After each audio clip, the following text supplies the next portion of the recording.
সকাল ৭টা ২৫ ইরানের দক্ষিণ পশ্চিম অঞ্চলে অবস্থিত একটি সামরিক ঘাঁটির আশেপাশে দিনের কাজ তখন মাত্র শুরু হতে যাচ্ছে। হঠাৎ করেই পুরো এলাকা কেঁপে ওঠে। এত তীব্র একটি শব্দ শোনা যায় যে ঘাঁটি থেকে প্রায় ৮ থেকে ১০ কিলোমিটার দূরের মানুষও স্পষ্টভাবে সেটি শুনতে পান। সেই সময় রাডার কন্ট্রোল রুমের দায়িত্বে থাকা কর্মকর্তারা পুরোপুরি অ্যাক্টিভ অবস্থায় ছিলেন না। প্রতিদিনের নিয়ম অনুযায়ী সকাল ৮টার পর থেকে সেখানে পূর্ণ কার্যক্রম শুরু হয়। তবে নিরাপত্তার জন্য কিছু সাধারণ রাডার সবসময় চালু রাখা ছিল। তাই হঠাৎ এমন একটি বড় শব্দ শোনার পর কর্মকর্তারা সঙ্গে সঙ্গে সব চালু থাকা রাডারের তথ্য পরীক্ষা করতে শুরু করেন। কিন্তু আশ্চর্যের বিষয় ছিল কোনো রাডারেই অস্বাভাবিক কিছু দেখা যাচ্ছিল না। কোনো বড় উড়ন্ত বস্তু, কোনো যুদ্ধ বিমান কিংবা কোনো অপরিচিত লক্ষ্যবস্তু রাডারে ধরা পড়েনি। এতে রাডার কন্ট্রোল রুমে থাকা কর্মকর্তারা আরও অবাক হয়ে যান, কারণ এত বড় বিস্ফোরণের মতো শব্দের পেছনে সাধারণত কোনো না কোনো কারণ থাকে। যে স্থানে ঘটনা ঘটেছে সেই এলাকার কাছাকাছি থাকা সামরিক ঘাঁটির সঙ্গে সরাসরি যোগাযোগ করা হয়। কয়েক মিনিটের মধ্যেই সেখান থেকে প্রাথমিক তথ্য আসে। জানানো হয় ঘাঁটির কাছাকাছি একটি ক্ষেপণাস্ত্রের মতো বস্তু এসে আঘাত করেছে। বড় ধরনের ক্ষয়ক্ষতি হয়নি, তবে বিস্ফোরণের শব্দ ছিল অত্যন্ত শক্তিশালী।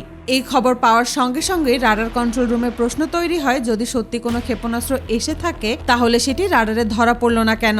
যদি কোনো ড্রোন হয়ে থাকে তাহলে অন্তত কিছু সময়ের জন্য সেটির গতিপথ দেখা যাওয়ার কথা। কিন্তু কোনো তথ্যই পাওয়া যাচ্ছে না। কর্মকর্তারা বিষয়টি নিয়ে আলোচনা করছেন। ঠিক তখনই আবার আরেকটি তীব্র শব্দ শোনা যায়। কয়েক সেকেন্ড পর আরও একটি।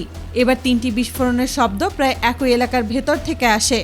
শেষ বিস্ফোরণের পর খবর আসে যে কাছাকাছি একটি তেল পরিশোধনাগারে কিছু স্থানে সামান্য ক্ষয়ক্ষতি হয়েছে। রাডার কন্ট্রোল রুমে থাকা অফিসাররা উন্নত সব রাডারগুলোকে চালু করার নির্দেশ দেন। এই ধরনের রাডারকে পঞ্চম প্রজন্মের রাডার বলা হয়। সাধারণত এই ধরনের রাডার চীনের কাছে বেশি দেখা যায়।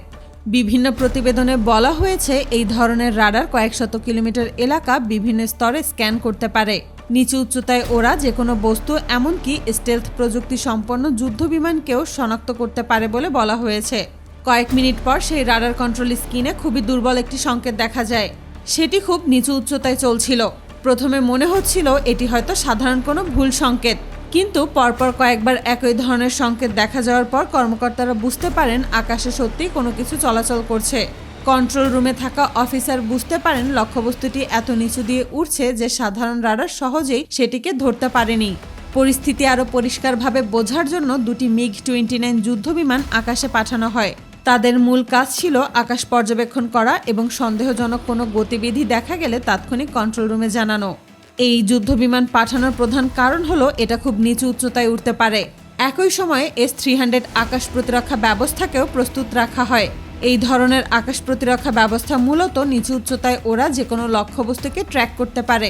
পাশাপাশি স্বল্প দূরত্বের প্রতিরক্ষা মেশিন গানগুলোকেও সক্রিয় করা হয়, যাতে প্রয়োজনে ছোট আকারের লক্ষ্যবস্তু থামানো যায়।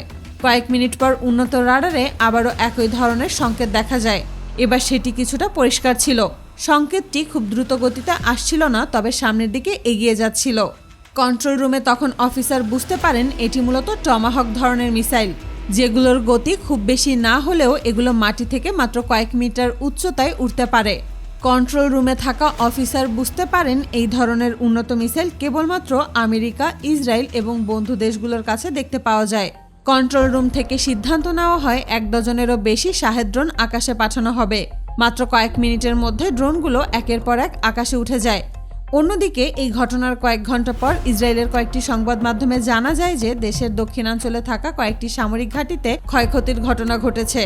ইরানের পক্ষ থেকে বলে দেওয়া হয় তাদের আকাশ সীমায় কোনো শত্রু প্রবেশ করার চেষ্টা করলে তাকে যে কোনো মূল্যে রুখে দেওয়া হবে।